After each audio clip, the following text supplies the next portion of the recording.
ನಮಸ್ಕಾರ ಸ್ನೇಹಿತರೆ, ಸುದ್ದಿವನ್ ಯೂಟ್ಯೂಬ್ ಚಾನಲ್ಗೆ ಸ್ವಾಗತ. ರಾಜ್ಯದಲ್ಲಿ ಪೆಟ್ರೋಲ್ ಡೀಸೆಲ್ ಬೆಲೆ ಏರಿಕೆ ಆಗುತ್ತಿದ್ದಂತೆ ಬೆಲೆ ಏರಿಕೆ ಬದಲು ಗ್ಯಾರಂಟಿ ಯೋಜನೆ ನಿಲ್ಲಿಸಬಹುದಲ್ವಾ ಎಂದು ಜಗದೀಶ್ ಶೆಟ್ಟರ್ ಅವರು ಸರ್ಕಾರಕ್ಕೆ ಟಾಂಗ್ ಕೊಟ್ಟಿದ್ದು, ಮತ್ತೊಂದೆಡೆಯಲ್ಲಿ ಮುಖ್ಯಮಂತ್ರಿ ಸಿದ್ದರಾಮಯ್ಯರು ಗ್ಯಾರಂಟಿ ಯೋಜನೆ ನಿಲ್ಲೋದಿಲ್ಲ ಎಂದು ಸ್ಪಷ್ಟಪಡಿಸಿದ್ದಾರೆ.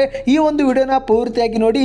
ವಿಡಿಯೋ ಶುರು ಮಾಡೋಕ್ಕಿಂತ ಮೊದಲು ದಯವಿಟ್ಟು ಚಾನಲ್ಗೆ ಸಬ್ಸ್ಕ್ರೈಬ್ ಮಾಡಿ, ಪಕ್ಕದಲ್ಲಿ ಕಾಣಿಸುವ ಗಂಟೆ ಕೂಡ ಒತ್ತಿದರೆ ಕರ್ನಾಟಕದ ಮುಖ್ಯವಾದ ಮಾಹಿತಿ ನಿಮಗೆ ಸಿಗುತ್ತವೆ. ವಿಡಿಯೋಗೆ ಲೈಕ್ ಮಾಡ್ತಾ ವಿಡಿಯೋನ ಪೂರ್ತಿಯಾಗಿ ನೋಡಿ. ಹೌದು ಸ್ನೇಹಿತರೆ, ಈಗ ರಾಜ್ಯ ಕರ್ನಾಟಕದಲ್ಲಿ ಕಾಂಗ್ರೆಸ್ ಸರ್ಕಾರವು ಪೆಟ್ರೋಲ್ ಮತ್ತು ಡೀಸೆಲ್ ಮೇಲೆ ತಲಾ ₹3 ಏರಿಕೆ ಮಾಡಿದ್ದು, ಈ ಒಂದು ಏರಿಕೆ ಬೆನ್ನಲ್ಲೇ ರಾಜ್ಯಾದ್ಯಂತ ಬಿಜೆಪಿ ನಾಯಕರು ಪ್ರತಿಭಟನೆ ಹಮ್ಮಿಕೊಂಡಿದ್ದಾರೆ.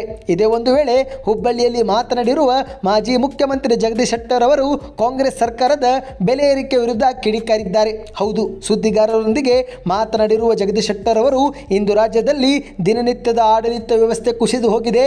ರಾಜ್ಯದ ಕಾಂಗ್ರೆಸ್ ಸರ್ಕಾರ ಬೆಲೆ ಏರಿಕೆ ಮಾಡುವುದರ ಮೂಲಕ ಜನಸಾಮಾನ್ಯರ ಜೇಬಿಗೆ ಕೈ ಹಾಕೋ ಕೆಲಸ ಮಾಡಿದೆ ಎಂದು ಕಿಡಿಕಾರಿದ್ದಾರೆ. ಈ ರೀತಿ ಬೆಲೆ ಏರಿಕೆ ಮಾಡೋ ಬದಲು ಗ್ಯಾರಂಟಿ ಯೋಜನೆ ನಿಲ್ಲಿಸಬಹುದಲ್ವಾ ಎಂದು ಸರ್ಕಾರಕ್ಕೆ ಟಾಂಗ್ ಕೊಟ್ಟಿದ್ದಾರೆ. ಹೌದು, ಇತ್ತೀಚೆಗೆ ಸಚಿವ MB ಪಾಟೀಲ್ ಅವರು ಗ್ಯಾರಂಟಿಗಳಿಗೆ ಹಣ ಬೇಡವೇ ಎಂದು ಪೆಟ್ರೋಲ್ ಡೀಸೆಲ್ ಬೆಲೆ ಏರಿಕೆ ಕುರಿತಂತೆ ಮಾತನಾಡಿದ್ರು.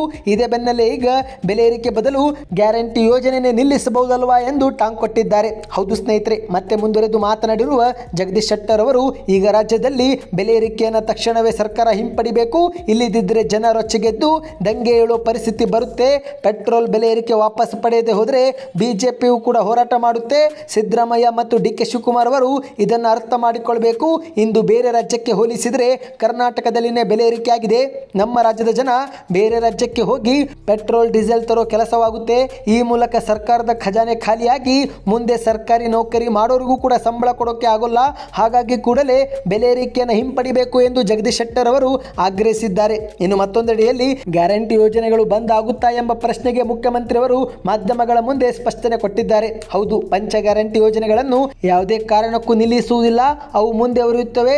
ಪುನರ್ ಪರಿಶೀಲನೆಯೂ ಕೂಡ ನಾವು ಮಾಡುವುದಿಲ್ಲ ಎಂದು ಮುಖ್ಯಮಂತ್ರಿ ಅವರು ಮಾತನಾಡಿದ್ದಾರೆ. ಹೌದು ಸ್ನೇಹಿತರೆ, ಗ್ಯಾರಂಟಿ ಯೋಜನೆಗಳನ್ನು ಚುನಾವಣೆಗಾಗಿ ನಾವು ಜಾರಿಗೆಗೊಳಿಸಿಲ್ಲ.